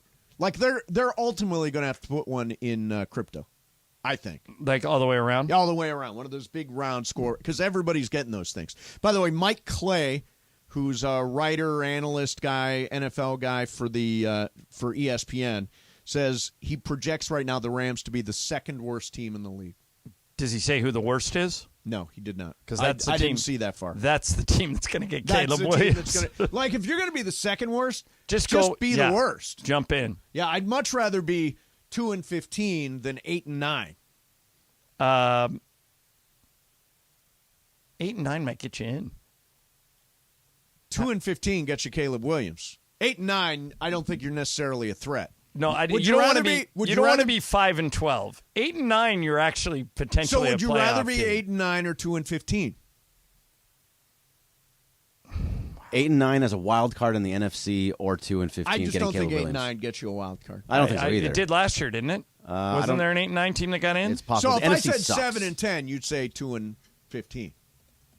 If I give you a choice between 7-10 or 2-15, yeah. If I'm not going to make the 2-15. playoffs, I might as well just run it all the way to the bottom. But if I can get in, I'm unlike the Dallas Mavericks. I want in. Yeah. Yeah. I don't want to tank for that stuff. All right. Coming up next for you, I want to. There are certain jobs that will be replaced by artificial intelligence. By Chat GBT. But there's one that everybody says, no, it might be that so far they can't do. I'll explain that coming up next. Mason, Ireland, 710.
On 710 ESPN, the OGs of LA Sports Radio, we're here each weekday, 1 to 4 p.m. for your afternoon.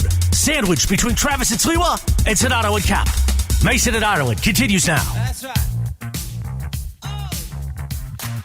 All right, Lakers win last night. They beat Minnesota. It was not a pretty game. It was not a beautiful game. It was a sluggish game. It was a dogfight. It was all mucked up. I was just looking at some tweets. Here's one that McMenamin sent last night. The Lakers win ugly, horribly, disgustingly ugly over the Wolves. They get the 7th seed, and their mission to make it back to the playoffs to end last year's disappointment is accomplished. He's right. It was horribly, disgustingly ugly, but you know what? We won anyway, and that's all that matters this time of year. All that matters. Now, some people, I am calling for Lakers in 6 versus the Memphis Grizzlies. Lakers in 6. Love that. Good for you. Where are you? What I want or what I think happens? What do you think will happen? Your what analysis. What I think will happen? Your My prediction, Grizzlies in 6. What do I want? I want Lakers in 4. If you listen to the show, I am picking Lakers in 4. Lakers in 4. Lakers in 4. Lakers and in if 4. O'Shea was here, he would say Lakers in 5. Yeah, so you gotta believe. So there's some consensus here. Since when are you taking the Lakers, Jorge? Oh yeah, you to be against you since the beginning. What are you talking about? No. The beginning. Because he went to the game last night. He's got the fever now. All right, so we do a lot on Chat GPT. It's fun. We've goofed around with it, all that stuff. So the thing that is going to happen now, because of artificial intelligence and things like Chat GPT, is certain jobs are going to be taken from like real living people. So I've got a list of jobs that are potentially going to go away because of artificial intelligence. Tell me and I'll tell you if I agree or disagree. Genuinely touched. Accountants can totally be done by AI. Well, it can also be done on like H&R Block, right? Right, yeah. But I mean, coding. Yeah. And coding was like at one time like a growth industry. Computer programming. Yeah. Software engineers. Well, that's what you're still going to need them. Paralegals. But coding is something that they're teaching kids consistently right now. Like my daughter, Riley, is learning coding. Yeah, Jack took coding for a lot of years. But the AI is going to wind up doing it. So are you saying I should stop having her learn to code? Well, I don't know. No, I mean, I think it's a good exercise. It's good practice. Good for the brain? Good for the brain, yeah. So, Greg, have Riley audition for Vanderpump Rules. That'll never go away No, because of AI. that's gross. No, his daughter in that garbage. What garbage? How dare you? Absolutely not. It's high-quality entertainment is what that is. She's a wonderful little girl, and I don't want her anywhere near that. So are all the people on Vanderpump Rules. So Drew Carey does a podcast or show on Sirius XM, and fans noticed that he sounded different one day. His delivery was choppy. He sounded a little robotic. His scripts were stilted. People started wondering, is this AI? He finally told the truth. Yes, it was an AI vocal cloner, which was used to mimic his voice, and the scripts were written by Chat GPT. Now, here's the thing. It wasn't that far off. Yeah, I wish you didn't grab a sample of it, did you? I couldn't find the audio of it, but they say it sounded really choppy. Greg, see if you can find. Remember when I did the Val Kilmer story and I had you guys. Val Kilmer in Top Gun Maverick. Yep. His voice was completely computer generated. He has no voice at this stage of his life. He's had some health issues and his voice is gone. So when he was on Top Gun Maverick, it all came out that he has this machine that basically computer generates his voice, and to me it sounds pretty normal. When we think of the most talented creative people, they speak to us in a unique way. A phrase we often hear is having a creative voice. But I was struck by throat cancer. After getting treated, my voice as I knew it was taken away from me. People around me struggle to understand me when I'm talking. But despite all that, I still feel I'm the exact same person. Still the same creative soul. The soul that dreams ideas and stories constantly. But now I can express myself again I can bring these dreams to you. Pretty damn close. Sounds like a regular person to me. Sound like a regular. I mean, that was completely AI. Now, doesn't it make you wonder if someday AI will do what we're doing? But if they computer generate our voice, they can't computer generate our ideas, right? They could just get stuff we've already said in the past and make it. They can make it sound like us, right? But it wouldn't be anything new or original, right? It would just be it would be whatever somebody types in, right? Right. Yeah, but I don't even know what I'm going to say in 10 minutes. Yeah, no, I first of all, let me just say, we're irreplaceable. but I now the other shows, Could AI do Sliwa? How do you know? Wait, according to Michael Thompson. Do we know for a fact? Don't do that. Come on, Mace. Do we what are you know doing, for a Mace? fact? You brought up Mace, Sliwa. why are you doing that? Jorge, that was you. Up. No, well, wait That's a minute. awful. Wait a minute, Jorge. Do we know for a fact that Travis and Sliwa is not AI? Ooh. That's interesting. Has anyone ever seen Emily Hebel outside of this building? It's true. Ooh. It's true. Oh, do we have a conspiracy Taylor? theory? Taylor's often, it's always the quiet ones that are up to something. He's very quiet. Yep. It's just. See, Mason and I are out there. We're in the public. You can walk right up to us. I'm out there. I'm watching, a quarter, a half of a Lakers game. I'm out there. A quarter of a half of a Lakers Quarter game. of a, well, it was, you know what it was? It was a half and then a quarter of a half. No, half a quarter. Oh, half a quarter. Yeah. It was half a quarter. It was a half and then half a quarter. Half a quarter, exactly.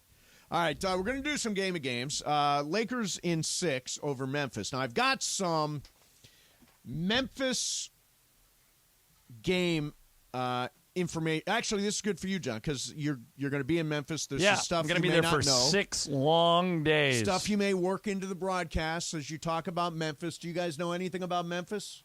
No. Who's going to play? Slubbo. All right, Cappy's going to play.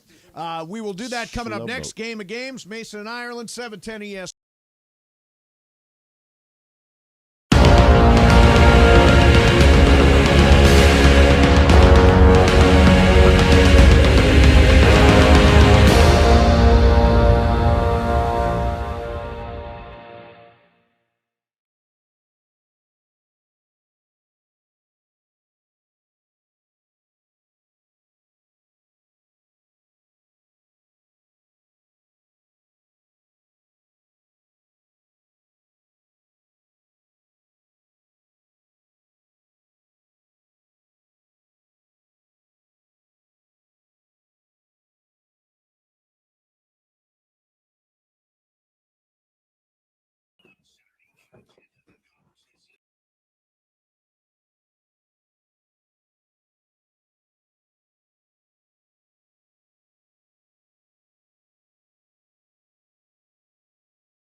710 ESPN. And it is time for Game of Games on the #1 sports radio show in LA, Mason and Ireland. Game of Games. Game of Games presented by CallJacob.com. Call Jacob. Everyone loves a fighter, but in this town, winning matters, especially after an accident. So remember, anyone can fight, but CallJacob.com is here for you when you need a big win. After an accident, go to CallJacob.com or call 844-24-JACOB. That's 844-24-JACOB. We got the jingle. Call Jacob. Thank you. Game of Games time. Take it away, Mace. All right, here we go to Game of Games time. We welcome to the show Scott Kaplan. Cappy.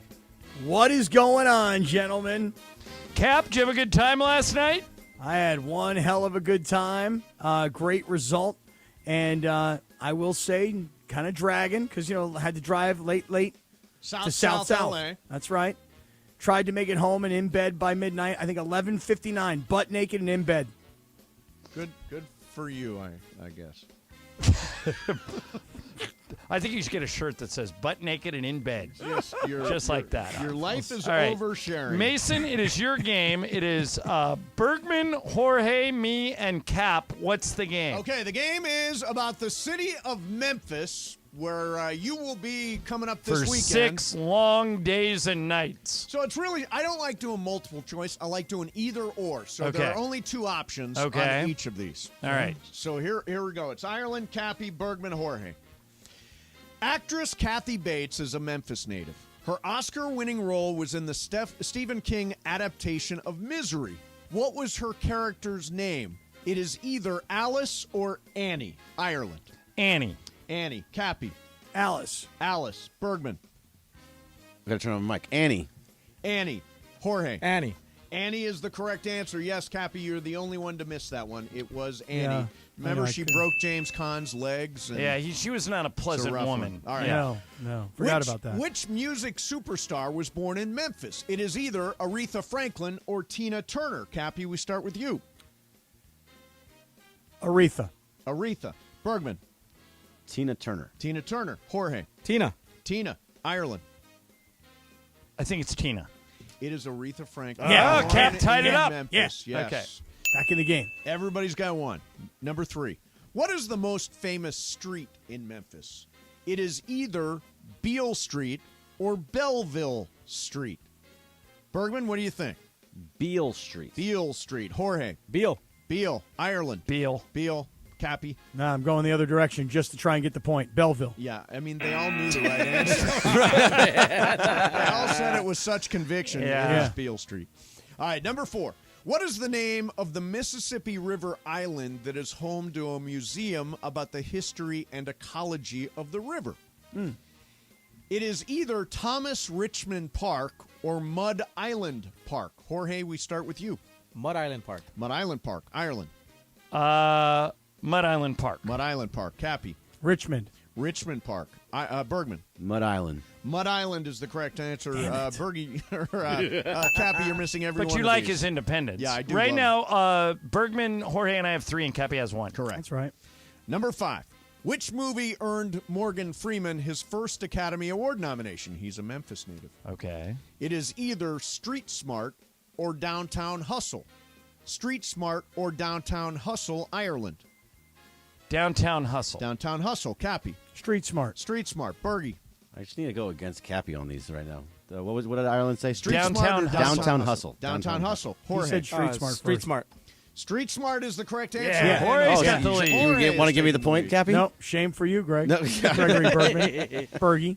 What is the name of the famous recording studio in Memphis where legendary musicians Elvis Presley, Johnny Cash, and Jerry Lee Lewis recorded their music? It is either Stax Records or Sun Studio. Cappy. Sun Studio. Sun Studio. Bergman. Sun Studio. Sun Studio. Jorge. Stax Records. Stax Records in Ireland. I got to catch you.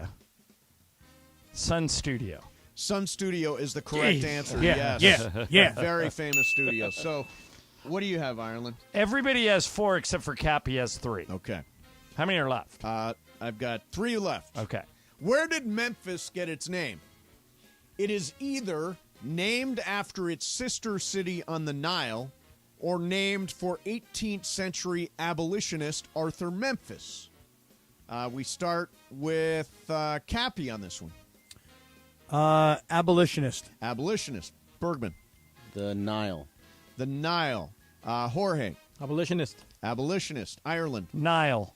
The Nile is the correct answer. Hey, Darn. Just made darn. up the other one. So Darn it. Bergman's got a lead now, right? No, Bergman and I are tied at 5. Jorge's got 4. Cappy's got 3. Okay. 2 left. So Two left. Bergman or I have to go first. The first of these hotels was located in Memphis. It is either Holiday Inn or Motel 6, Ireland. I'm going to go Motel 6. Motel 6. Bergman. Yeah, that's what I was going with. Motel 6. Motel 6. Cappy. Motel, hotel, Holiday Inn. Yeah. What? Yeah, Holiday Inn. Holiday Inn, and that is the correct answer. Yeah. It is Holiday Inn. Okay, so Jorge has tied it. Cappy is 1 back, which means everyone's alive for the last one. Okay. Exciting. What percentage of Memphis is African American? Is it 45% or 60%? Let's see. Start with Jorge here. 45. 45. Ireland. 45. 45. Bergman. 45. 45. Cappy, you can only go one way. That's right. 60. And we have got a 4-way tie. Oh, wow. That is right. Okay, so the tiebreaker will decide it. Do we have to write something down? Everybody has to Okay. write something down. Okay. I just hit that like LeBron hitting that 3 to tie it last night. Oh, look at you. Yeah.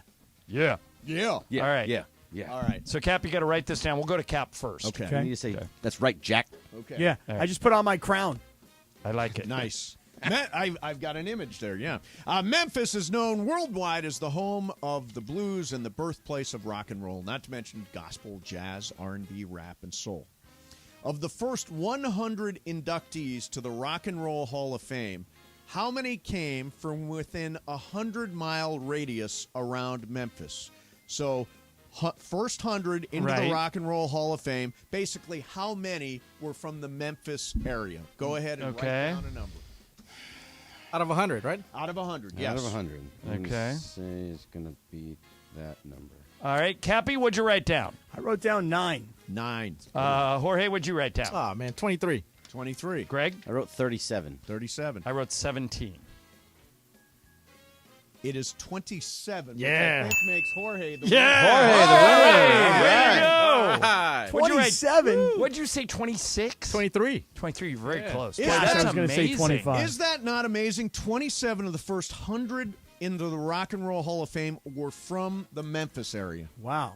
Did not know that. Yeah, yeah. So a lot of music was a good down there. game. Yeah, That's a really, really good game. Thank you. Enjoyed that game. I'm proud of that. Proud of that game. When so- they go well, they go well. And You when know they what, suck, though? they suck. Cap, did you stay until the completion of the game last night? I stayed until the very, very end. Good for you. Yes, sir. Did you That's right. notice Mason Irish goodbye Did middle I not, of the third did quarter? I not high-five you at the end of the game? I don't recall that. Oh, Wait, hold on, Mace. yeah. Did you use Chat GPT to write this game? No. Because so Grant in L.A. took a picture of Memphis trivia question and answer, and it's all the same questions. Hey, who cares? I like a game with two There's sides. nothing wrong with that if you I did. prefer Wait a two minute. sides. It can't be. Nobody put in. What is the Morgan name of the famous Freeman- street in Memphis that is lined with blues clubs and restaurants? Beale Street. What is the name of the famous Memphis-based record label that helped launch the careers of artists like Sun Studios. That's a fluke. Sun Records. What is the name of the Put a little famous? less work into it than we thought. I take back my compliment telling you that was a good game. Hey, a Really? win is a Really win. good A win is a win. Hey, Jorge no, gets it. it's still a good game. You just Genuinely appreciate ChatGPT rather than Mace. Yeah. No, ChatGPT and I collaborated. That's amazing. We collaborated. It was Incredible. pretty good. ChatGPT wrote a pretty good game, didn't it? I thought that I was definitely going to hear a question about Justin Timberlake, and apparently ChatGPT does not like Justin Timberlake. doesn't like Justin. Exactly. All right, let's go ahead and hit the Super Station. ESPN AM 710 Los Angeles. KRDC AM 1110 Pasadena, Los Angeles. K256CX 99.1 FM, Pasadena, Los Angeles. It's the greatest segment in LA sports radio history. Oh my God. When the shows come together for magic on the radio. It will only grow stronger. Super Crosstalk. Are we ready for Sedano and Cap to join Mason and Ireland? Super Crosstalk begins. Super Crosstalk, presented by Coors Light. Coors Light, made to chill. It's time for Super Crosstalk. Now, Sedano is joining us from New Orleans, where he's working the game tonight Let me for real ESPN. quick mention, Game of Games is powered by Call Jacob. Winning matters. That's why after an accident, you go to calljacob.com or call 844-24-JACOB. That's 844-24-JACOB. Andy, are you in? I am in. He's Andy's in. So we here. don't have Sedano from Yeah. New Orleans. No. So AK. Andy's here and Cappy is here. I'm wondering. Well, everybody, just be honest. Yeah. You gonna watch either one of these playing games tonight? No, I am not. Definitely I'm not. going to watch the Dodgers. I'm going to Costco. There you I'm go. I'm going to Home Depot. You know, here's weird. I have never been to a Costco. You're kidding me. Oh my No. gosh. So fun. Okay. Don't you have to be a member? Yes. You do. But it's not Do you hard. have to know somebody to No. get into Costco? No, you just go and apply. But I will tell you this. There's an Wait a app. minute, Andy, there's turn an, your There's microphone an on. application process to go shop there. Yeah, you put down your credit card Just and so then you you take know your me, picture. man. That's know the Jorge. application. Mention Jorge's name and they'll let me right in. Exactly. It's like a speakeasy. Oh, Mace. Mr. Baronis. Mace, let me tell you something. Have a gummy. Wait an hour. Yeah. Go to Costco. You will have the best time. Mace, it tests every bit. Andy, back me up on this. It tests every bit of your willpower because you will walk by and you will see I need that. 500 pretzels Gotta in a have it. giant jar for like $10. Gotta have and that. you'll go, $10 for 500 pretzels? I'd eat those and you throw It's them the in. grocery equivalent of going to Target. You know how you run into Target and you're Right. like, okay, I just need to get 2 things, and you walk out with a full shopping cart? Right. Because that's just what Target You does. will you will walk by and you'll see toilet paper. Right. And you'll see 24 rolls for $10. And you'll go, that's a great price. I'm going to do it. I gotta My have mom- two And of the next those. thing you know, you don't have enough room in your car Right. to get this crap Or your home. house. So Yeah. my mom and not stepdad Leo go to Costco. They have the largest thing of oregano I have ever seen. Yeah, that's from Costco. And you know what? I told them I will inherit. It's more oregano than they will need in their lifetimes. Honestly, if I inherit it, it's more oregano than I need You'll in ever my need. life. That Can I is- get that it? Sounds like Can I Costco. get it after you? So, Sure, you so can have it after Cappy, me. have you ever heard this? Have you ever heard this story? So, there's a generic brand called Kirkland, Right. Yeah, that that's is a Walmart brand, that is right? all No, over that's- Costco. That's Oh, it's Costco's Costco brand. So, 10 years ago, Yep. Titleist, the golf company, Sure. fired the guy who invented the Pro V1 golf ball. Now, the Pro V1 golf ball is the #1 golf ball on tour. Like most professional golfers use a Titleist Pro V1. The guy who got fired at Titleist was so bitter about his firing Right. that he had a friend who worked at Kirkland, and he invented a ball better than the Pro V1 at Kirkland, and you could buy it. Really? Like a box of Pro V1s costs $50. Yep. You could buy these for $12, Wow. and the balls were better than the the Pro Titleist. V1s. Like Golf Magazine or Golf Digest or something ran a full test, like with machines, and then they had a pro golfer go out and play, and everybody said, yeah, the Kirkland ball So is better. Kirkland is kind of their generic brand. Yes, that's their So there brand. was a run on these Kirkland golf balls that golfers were driving into Costco and buying like 100 boxes at a time, and you couldn't get them anywhere. And finally, Titleist sued for patent infringement and shut the thing down. Yeah. But for about 2 years, you could get the best golf ball in the market, the most expensive one normally, for $1. When you're talking about that Kirkland being generic, NFL Twitter, whenever Kirk Cousins has a bad game, he will be referred to as Kirkland Cousins.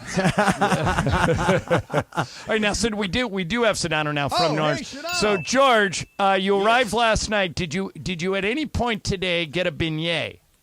I did. I went to Cafe Du Monde. That a But I didn't boy. go to the touristy one. I didn't You go went to the touristy window, the one. small window on the side that I always go to?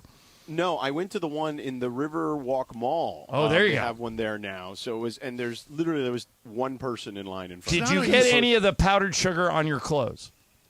A little bit, but I'm much more of a pro these days, so I'm good at like figuring out how Like, I leaned forward so it wouldn't happen, and then it still happened. I don't understand. Mace, how you it had a actually beignet, happened. right? Oh, hell yes. It's basically It's impossible to fried eat without donut. getting fried dough with white powdered powder sugar. on your clothes. Yeah, it is really impossible. It's one of the things that when you come here, you assume like you've been here enough that it won't happen to you, and then it happens again. Even though I leaned completely away, like I looked like an idiot, like not trying to get my clothes dirty, and then I still got my clothes dirty with the powdered sugar of the beignet. Shadano, you sound very calm. Where are you right He's now? on press row. I can tell. No, I'm on the floor. I don't want to be too loud because Right. guys are shooting. Oh, and, sure. You know.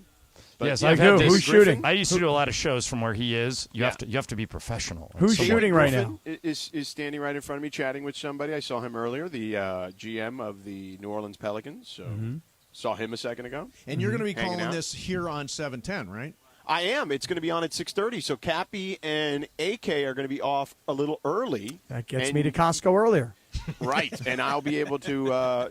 You'll be able to hear me and Rosgold on Wuday call the game here in New Orleans. Oh, that's Nice. great. I don't know who's going to win this game. I'm picking the Pelicans, George, but OKC, because I love Shea Gilgeous-Alexander, could Right. do kind of what Atlanta did yesterday and just shock the world kind of thing. Yeah.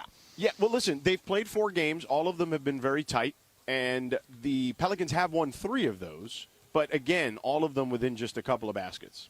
I think Shea Gilgeous-Alexander is the hardest scorer in this game to contain, but New Orleans has more scorers to keep track of. Correct. More guys to be Correct. accountable for. Yeah, I mean, listen, B.I. was, he had, what did he have, 42, I guess, the other day on Sunday against Minnesota? I mean, he's been incredible. And then obviously C.J. is a professional scorer. And Trey Murphy has been really good for this team, man. He's second-year player, but really now grown into his own here at this point for them. So but look, without Zion, they're not the same team. Like, they can win this game, and maybe they could be competitive in a series. I just find it hard to believe that they could win beyond that without Zion being available. So, Shadana, we were, let's see, Cappy was at the game. I think pretty much everybody here was at the game. I was there also. Wait. I also got pictures of Ireland canoodling with Coach Dave Miller. Yes, we made up. They made Not up. canoodling. It looked like the same way you gave Mason a kiss at the pickleball. It was exactly the same shot. Exactly. So maybe Wait, as a matter of Coach fact- Miller was trying to pick you up, John Ireland. As a matter of fact, I just got a text message from Coach Dave Miller and says, "You are the only one at the station that knows basketball!" ! Thank goodness you made Super Crosstalk. And then he sent me all the pictures of you and Wait a minute. him in Ireland hugging and kissing. Wait a minute. I have a text from Dave Miller today, and it says exactly the same thing about me. I have a text from Dave Miller that That says ain't I know the right. best about I have a basketball. text from Steve Hartman who wants to kick Steve Mason's ass. Oh, you do I not. might take Mason in that battle. You do not have a text from Steve Hartman saying Steve Hartman sent me a text saying Mason's the only one who doesn't know basketball at this station. I believe that. No, have you actually heard from Steve Hartman, my mortal enemy? I swear to you that I spoke to Steve Hartman yesterday, and I am going to do for you, Steve Mason, what was done for John Ireland and Coach Miller. I'm going to broker a love connection peace? here. Yes. Broker a peace. That's right. How do you intend to do that? I intend to do it by inviting Steve Hartman to be part of Super Crosstalk. Well, no one Can we else will just be do able it- to get a word in edgewise. Yeah, I mean, seriously, But he'll you be should do it louder on a than day- everybody. He'll think he knows everything. You should do it on a day where Michael's there, right? And have almost like a little bit of a loose cannons reunion. Oh, there. yeah, good we idea. could do that. It's a good That's idea, smart. George. Okay, if that Solid. happens, you got to let VTB call in. I mean, Oh, like at that you. point, you need first to of all, make that happen. they over there would never let that happen. You don't think? Well, he doesn't. Hartman doesn't work there anymore. We won't No, be but able I'm to. saying about VTB. Vic the Does Brick. VTB work Yes. there? He does. Yes, he does. You know what? Yes. VTB can go rogue. Yeah. Like, who's going to tell VTB that he can't do that? Give me one haiku. Just one haiku. That's all I want from BTB. Mace. I love Vic. So what do you think last night? By the way, Sedano, I was there for a half and Yeah, why half did a you quarter. leave, though? But why? Here, can I just say one thing? Wait, Mason We're- left? Yeah, wait, listen, Of here's the course deal. he left. Here's the deal. Let me set the scene. Okay. So Mason and I are in the 710 suite, which, again, I'm going to tell everybody, if you ever get an invitation to it, it's the suite to be in. It is in hot. all of crypto. Yeah. So Mason and I are about to leave at halftime, and we're going to go up and say hello to everybody up at Hyde. Yes. Right? And we get caught up in a conversation, and it's going swimmingly, And the next thing you know, halftime's over, and I say to Mace, hey, it looks like we missed our window to go say hello to everybody up at Hyde. Yes. So I sat down with the legendary Mike Bone and his son Brandon Bone. Yep. And I was hanging out with the Bonies, okay? Well, and I hung out the entire second quarter with the Bonies. you sure did. You sure did. Now, do either of you call him what Keyshawn calls him, which is bonehead? No, we do not. Okay. If you met him, you would not call him bonehead. No way, dude. Boney's the man. Yeah, Yeah. no. He's and by the way, you know what would sound really good on Saturdays here? USC Trojan football? football, USC yeah. football. Yeah, Right. I would That's what agree. I'm talking about. Do you want to do the pregame again? Is that what happened? Hell yeah. In fact, I said, I did the pregame for 8 years for USC, and he said, Yeah. would you like to do it again? There you go. They probably don't even have one now. Ours was like I 3 was the- hours long. I was Well, the last I will pregame say this, guy. John. I did a USC game for ESPN Radio last year. They played Arizona State, and Was that in the Clay Hill? Helton era? No, this was last season. Okay, Lincoln with Riley's Lincoln first season. Riley. Okay. Yeah. And that was the most recent game I did was last year against Arizona State at the Coliseum. And I was, they had the station that they're on, and, it's a news talk station. So on the weekends, there's a lot of infomercials. Yes. And literally, it went from infomercial to their programming. And I was just like, it was like stunning. Like, I was like, oh, I didn't realize that what was running was an actual infomercial prior to their program. George, So would you like to do the play-by-play for USC football on Well, 7? Well, wait a minute. They have a How person. do They you have a do? person. How do you do? They have a person that does that. Yes, so. I Pete understand. Arbogast is not stepping down from the USC football play-by-play I'm job. asking Trust George- me on that. You think you're going to replace Pete Arbogast? I'm not. I'm not. I don't know what Cappy's even doing. That is Like, not accurate. I'm asking you if you'd like to do it because another Mason feud going on. Mason made no bones last night. Mason made no bones last night in talking to Mike Bone that he would like to do the pregame again. Yeah. Thank you. I want back in. Yeah. Yes. Wow. That was a great time.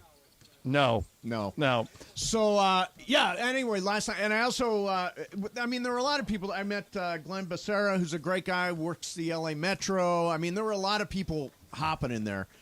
People that, we're working with and teammates and partners. We have teammates and partners here now. Hey, so did it make sense to anybody that USC football hired Cliff Kingsbury this week when their Yes. offense is great and their defense stinks? Your offense can always get better. Not that offense. Yeah, that offense was the best offense in the country. No, you bring Andy, why not spend the money on a defensive guy? Who says you can't? Them. They haven't hired any defensive guys. They're bringing back the same guy who did it last year. What month are we in right now? I don't know. I was talking to Mike last night. He thinks the defense is going to be much better. He said the same thing. Based to me. on what? Based it's the on, same coaches. Based on his scouting. Based on Mike Bone's scout. And based on some talent, apparently, they got through the transfer portal. That would help. Yeah. That definitely What did you would think help. of the game last night, Shadano? I was watching it. I saw the whole thing on my flight from LAX to New Orleans, and I was terrified for a little while. I was Me too. Like, oh boy, here we go. And then, you could see Minnesota ran out of gas in a lot of ways, and understandably so. And look, I thought the fourth quarter was literally the worst fourth quarter I've ever seen two legitimate. It was brutal. playoff There was teams about a play. 6-minute stretch, George, where there were no field goals for either team. Well, how about the John, last 2 minutes? It set back basketball 25 years. As long as we win, I'm okay with it. Yep, you say that again. Yeah. Oh, no, I agree. Listen, you don't have to apologize for winning, but when I was watching it, when Mace asked what my reaction was in real time, was, holy crap, this is terrible. Is this the NBA? Yeah, right. It felt like I was watching the G League or By the way, or did like you a guys college just game. see who predicted the Lakers will beat the Grizzlies? This surprises me that he went on the record. No. Draymond Green. Oh, that should not surprise you in the slightest. Right, not at all. Why? Because he has a feud with the Grizzlies. That's right. Okay. That's right. He's never going to give those guys credit for anything. I don't even know if he believes it Right. or not. Don't you remember a couple weeks ago the whole thing with him and was it Dylan Brooks? Yeah, it's Dylan Brooks. Well, they're mad at Dylan. Didn't Dylan Brooks take out Gary Payton last year? Or was that 2 years ago? I mean, you're going to have to be more specific with Dylan Brooks. Yeah, that's true. I mean, but there was this whole thing where Draymond was saying, hey, Dylan Brooks, you're talking about me, but then again, if I was a champion this many times, and if I had all these defensive accolades and so on, I'd be talking about me too. It would be more surprising if Draymond Green didn't predict the Lakers in this series. That would be the shocking thing. How fun would it be to have Lakers Warriors second round? But that would be that'd be a 6 versus a 7. The 2 and the 3 would have to lose. If there was ever a year, this is probably the year. I think it's very possible. Like, I think the Lakers can – I've said this. I think the Lakers can beat Memphis, that Memphis is the best first-round opponent the Lakers could get coming out of the play-in. And then I think that the Warriors will beat Sacramento.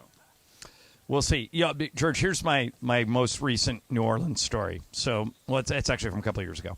We're walking down. Is this when you pretended to like stick me up as I was walking down the street? No. But that same general area. I think I saw you on Canal Street. Yes. We're walking down Bourbon Street, and Mark Shaw, the TV producer of the Lakers, there was about 6 or 7 of us, goes, "Look at where we're walking. Look at this street. There is vomit. Yep. There is horse poop. Filth. There is. There are spilled over hurricanes. There are people lying passed out in the street. Yep. This might be the dirtiest street in America. Mm-hmm. Think about what's on the bottom of your shoes. I'd give anybody here $100 if they licked the bottom of their shoe right now. $100? And I was $100. I mean, you guys, come on. I was 3 hurricanes in. Oh my goodness. I had a pair of loafers on. Oh. In a span of, I don't know, it took less than 2 seconds. I took my loafer off, licked the bottom of my shoe, put the loafer back on, gargled with a hurricane, which has 4 different kinds of rum and grenadine, and spit it out. And Mark Shaw handed me $100. He was in shock. Oh my God! Wow. Handed me, as he should be. Handed me $100. Well, I never swallowed after I licked it. I just rinsed with the hurricane and spit it out. So you didn't swallow, you spit it out. But here's how this story, yes. John Ireland just wanted to make sure I understood that. Yeah. Nope, doesn't swallow, spits it out. Yes, sir. Here's the sad part of the story. George, I walked right to Harrah's. Yep. I lost that $100 in 10 minutes. Of course you did. Yeah. I got to say, the thing about John Ireland is this.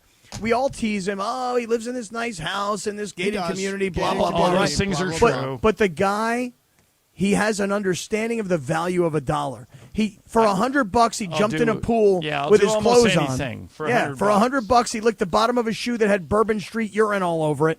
I mean, the guy loves $100. That's how he made his empire, though. Just $100 at a time. $100 at a time. So did I tell you the one I did in this year when Michael and I were in Phoenix? No. So, all right, last one, because I know you guys got to do your show. But you could stick around. Yeah, we don't mind. There are 2 girls, attractive. My young, hourly's the same either way. So you guys know how courtside seats are jammed really close together, right? Yeah. So there's 2 young girls sitting courtside like an hour before the game. Oh. And each one of them have their knees turned towards the other one. So there is a girl in, like, let's say, seat 1 and a girl in seat 3, but they're both sitting with their knees turned towards each other. So seat 2 is kind of blocked. And there are no other people in the whole row. There's like 40 empty seats. Yeah. So Michael walks up to me and he goes, Ireland, if you go over and sit down in seat 2, right in between those 2 girls, and don't say a word for 60 seconds. You can't explain what you're doing. You can't talk to either one of them. You're just going to go cram yourself in between the 2 of them and sit there for 60 seconds. I'll give you $100. So I walk over. I go, can I say excuse me? Can I sit there? He goes, no, you cannot say a word. So I walk over, and I'm like Charlie Chaplin. I look at the one on the left and the right, and I do like a parting of the seas with my hands. And they both do their knees, and I sit down. It was so awkward. And finally, after about 10 seconds, one of these girls goes, what are you doing? There's like 30 empty seats next to you on either side. And I just hold up one finger. Yes, that's the move. And one finger. She looks at me, and she looks around, and she goes, this has to be a dare. Yeah. And I can't nod. I can't confirm it. I can't do anything. I sat there for 60 seconds. Michael gave me $100. These challenges that you guys have with each other are ridiculous. They are ridiculous. But I'm way ahead. And that is how John ended up in a gated community. And I saw the one about you jumping in the pool that you texted me was insane to me. Yeah, that was here's what shoes on. George, here's what made that one worse. That hotel is a 5-star hotel in Houston. Super Right. nice, super ritzy. At night, that pool is closed because they have a formal dining restaurant on both sides of the pool. So that's the atmosphere. You're dining next to the pool. and Michael goes, if you jump in there, I said, can I give you my phone and my wallet? He said, yes, but you have to keep everything else on, including your shoes and your belt. And I said, okay. And I jumped in. And then the manager of the hotel got really mad. He goes, oh? Yeah. Really? And then when I told him what happened, he started laughing and goes, okay, I would have done it too. And he gave me a towel, and I went up to What my type room. of jump? Was it a dive? No, I just walked. I'll show you the video. I just walked right in. What happened to those shoes and the belt? I took them straight to housekeeping and told them to throw them in a dryer for an hour, gave them $10, and my clothes were dry by 11 o'clock. Really? So Shoes you were still plus good? 90. Yeah, I have them on right now. Right. No, you're kidding. I have those shoes on right now. Wow. So you're 90 up and your shoes still work? Yep. Good for you, man. Probably cost that hotel more than $100 to fix the dryer after your shoes were in there. No, those Destroying industrial strength dryers pretty much think about what hotels do. That's true. Yeah. So, Shadano, how long are you hanging out today? I will be on for the first hour today. Excellent. I'm done at 5 o'clock. I got to roll because I got to start talking to coaches at 5 o'clock. Well, have a great call tonight, and we'll. Sedano, Brandon Ingram goes off New Orleans by 8. What do you think? Yeah, I think it's possible. Again, like he's just been in such a zone right now that I think they don't really have anyone. I know Dort will probably match up against him, but they don't have a lot of guys size-wise that can match up with him on the perimeter. All right, so don't forget 6:30 tonight. You can hear. And by the way, Shadano. John, I will go through what you went through multiple times, which is the Jalen Williams conundrum. So there's that. Oh, that's right. Is this the first time you've had it? Multiple Yes. Jalen's. Have you decided what you're going to do? Or are you just going to do what I did and say Jalen Williams every time one of them has the ball? I'm just going to say Williams to Williams. Yeah, that's there you usually go. the way it works. Yeah, You aren't Williams technically passes it wrong. to Williams at There the you go. top of the key to the corner to Williams. Williams for 3, splash. There you Jalen go. Williams Splash. to Jalen Williams. Lay it up and in. There you go. Yeah. All right, coming up next for you, we got lots of stupidity plus Shadano getting ready for the big call of the game. It is Cappy, it is AK, and it is Shadano. We're back tomorrow at 1. Super Crosstalk is brought to you by our friends at Coors Light, keeping Southern California chill all season long.